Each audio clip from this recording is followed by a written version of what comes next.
शक्ति के अहंकार में चूर परशुराम, तुमने मेरे पुत्र गणेश पर अपने परशु से प्राणघातक प्रहार किया है।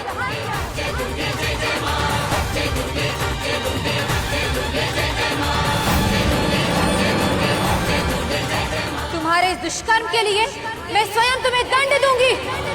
ठहरो देवी पार्वती।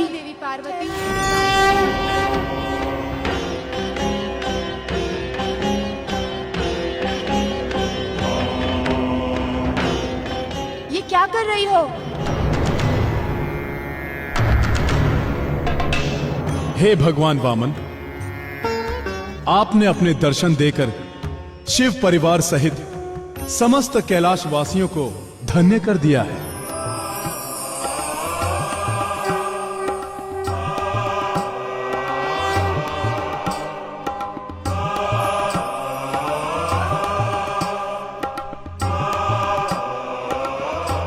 अपने आतिथ्य का लाभ देकर हमें धन्य करें देव।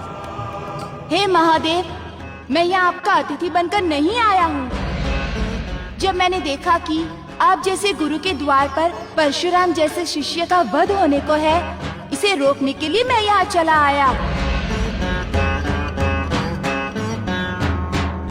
संसार में गुरु और शिष्य का संबंध सबसे ऊपर, सबसे अधिक पवित्र और आत्मीय होता है महादेव। हे वामन देव, आपकी इस कृपा के लिए हम सब आपके आभारी हैं। हे आशुतोष, इसमें आभार मानने की कोई बात नहीं है। छोटी छोटी बात, असावधानी और नासमझी से बड़ी दुर्घटनाएं घट जाती हैं। समय रहते उनका समाधान करना हर जागरूक व्यक्ति का धर्म है। मैंने तो सिर्फ अपना धर्म कर्तव्य निभाया है महादेव। हे देव, मैं समझ नहीं पा रहा हूं कि परम शांत और सुखधाम कैलाश में यह स्थिति कैसे उत्पन्न हो गई। हे महादेव, भूल परशुराम से हुई है। अमर्यादित अधिकार की भावना के कारण परशुराम ने गुरु पुत्र श्री गणेश और देवी पार्वती के अनुशासन की अवहेलना की है। इसी के परिमार्जन हेतु मैं यहाँ आया हूँ।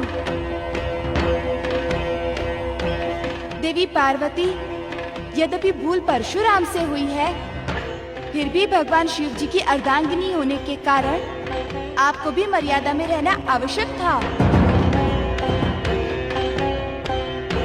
पुत्र मोह के कारण आप अपने विराट व्यक्तित्व को भूल बैठी देवी। हे वामन देव, आपका कथन उचित है, किंतु आप ही बताइए, इस संसार में ऐसी कौन सी माँ है जो अपने पुत्र पर हुए प्राणघातक प्रहार से विचलित नहीं हो जाएगी।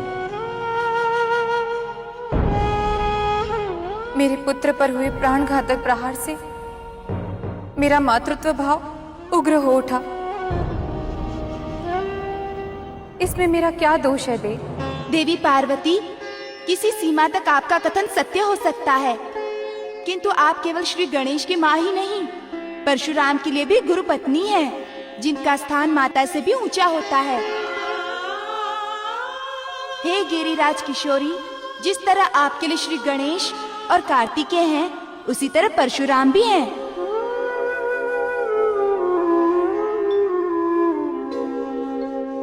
देवी, पुत्र तो केवल वंश परंपरा को आधार देता है, किंतु सामर्थ्यवान शिष्य गुरु के ज्ञान, आत्मतेज और लोक कल्याण का प्रतिनिधि होता है। हे देव, आपका कथन मैं शिरोधार्य करती हूँ।